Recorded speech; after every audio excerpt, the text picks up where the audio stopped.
Yes. Welcome to the KK Petsy TV. Make sure you guys subscribe to our channel. We do doll videos, Roblox, baking, and vlogs. We also do short films such as The Story of Crazy Face, and we also do Talking Hot Show Challenge. A special thank you to Blue Blood Sports TV. Thank you so much for your support. We will continue to work hard and bring you more content. Bye! Show support. Subscribe to KK Penson TV. If you got children, if you got nieces, if you got nephews, if you got little cousins, if you have friends that have kids, make sure they subscribe to KK Penson TV. Please do that. Show love and show support. Hey, this is Cassie, and you're watching Blue Blood Sports TV. Shout out to Blue Blood Sports TV. You're watching Blue Blood Sports TV. Shout outs to Blue Blood Sports TV. You're watching Blue Blood Sports TV. Hola, habla Cindy, está viendo Deportes TV. What's good, YouTube? It's your boy, Blue Blood Sports TV, back at y'all with another one.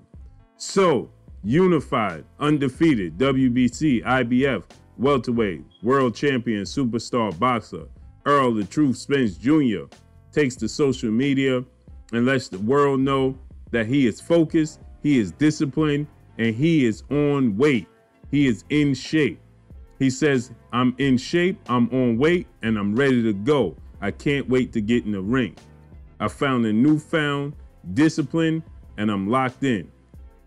So Errol Spence, he did multiple interviews.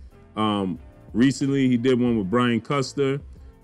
He did one prior to that with PBC and Flores. And he discussed that he wasn't fully committed to the sport like he should have been, and to his training and to his craft.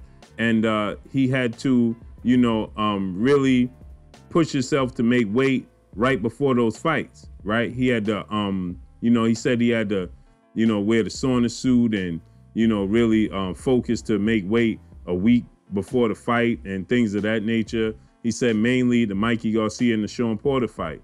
And those are the two of the three biggest fights in his career.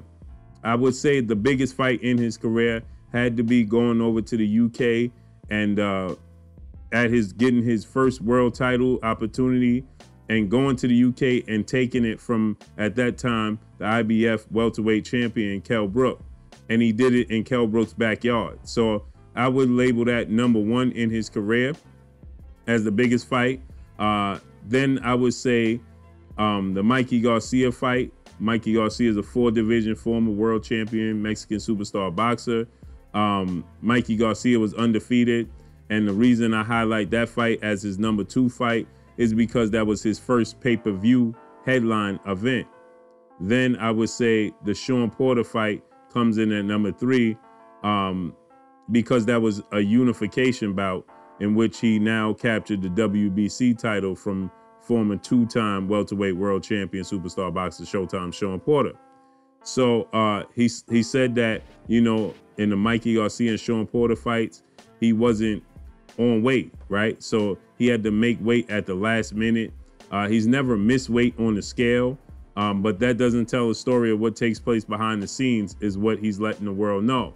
And now he said after suffering a horrific car accident October 10th, immediately following his September 28th showdown with Sean Porter, as he was victorious, and just 12 days later, he suffered a horrific car accident. And he said that after that, he put all his priorities in line. It put life in perspective. And he looks at everything. He's not taking it for granted anymore. And he's stating that, he's found a newfound discipline and understands the sport of boxing, awards him the lifestyle that he lives, and awards him the ability to be able to take care of his family, take care of his children, take care of his mother and father, and whomever else in his family that he takes care of. So he says that he can't take that for granted. There's people that count on me, and obviously my daughters count on me, and obviously his parents want him to be around. Not to take anything away from everybody else. Obviously, he's important to everybody else. But immediately what comes to mind was his daughters after that car accident. And so he said that, the sport of boxing, he loves it. He's found a newfound love for it and commitment to it, and he's disciplined. So now he's letting the world know, I'm on weight right now, right? And there's been widespread reports and rumors that he could possibly face a former 2-division world champion, former unified junior welterweight world champion, former WBC welterweight world champion, Danny Swift Garcia, in late September, maybe even October. And I'm even hearing it could be pushed back to even later as November. You know, there is reports that he won't be able to fully spar until September. I don't know how true that is, but he's saying that, you know, he won't be able to fully engage in sparring and full contact till September. So that will more than likely place the fight with Danny Garcia at late October, early November, because sparring is a huge part of training and getting prepared for a fight.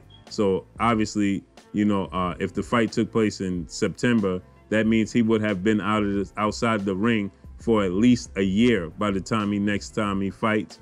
And on top of it, he suffered the serious car accident.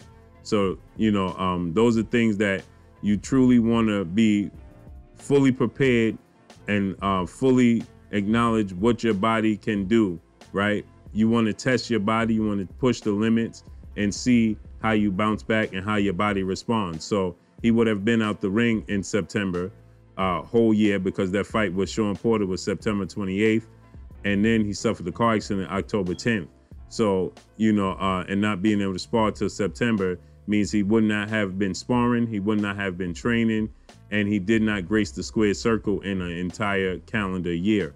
So that it just makes all the sense in the world to have the fight in early November or late October, right? And allow his body to reacclimate to taking the punishment and the grueling schedule that boxing demands on the body. So it only makes sense for the fight to take place in early November, late October. That way he could truly gauge where his body is and how it will respond to taking punishment from somebody else, taking punches from somebody else. So let's see how this all plays out. But he says that physically he's in shape, you know, endurance is intact, and he's ready to go. I'm excited for his comeback. I can't wait to see him grace the square circle. I personally don't believe that he would have lost anything. I think that everything happens for a reason, and he's a miracle. And I believe that, you know, he will be the Errol Spence we used to seeing. There's a lot of people anticipating that he won't be Errol Spence, and he even alluded to he wanted to prove all of the doubters wrong and show them that he still is the same version of Errol Spence after the car accident. So I can't wait to see him grace the square circle. But you can see this, he made mention of this on his social media, actually on his Instagram live. So I guess you get 24 hours to check it out. But that's all I got for y'all. Y'all already know what it is. It's your boy Blue Blood Sports TV. Hate, like, comment, and subscribe. You haven't subscribed, hit the subscribe button, hit the like button, hit the bell icon to get all the new notifications. Follow me on Instagram at Blue Blood Sports TV, all one word. Y'all already know what it is. Shout out to the entire LDBC. Shout out to New Media. Shout out to Black Media Row. Make sure you like and share these videos. That's all I got for y'all. Peace.